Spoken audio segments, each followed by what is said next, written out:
Hello everyone, welcome to Malakas Manpower Services. Before anything else, my name is Luar, just call me Mr. Jim.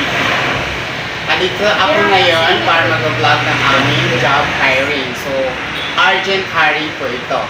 So, we're looking for female cashier in convenience store.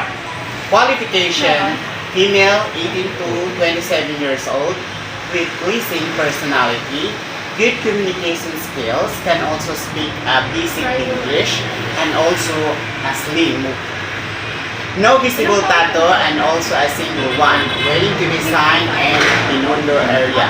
So once again, we're looking for female cashier in convenience store. So if you're interested to apply, just call my number 01756-1374 o kaya just read my description below dahil ilalagay ko po sa ilalim ng aking description ang aming address at sketch and also my number. So if you're interested applicant, just call me now. Now na. And see you here in Malakas Manpower Services.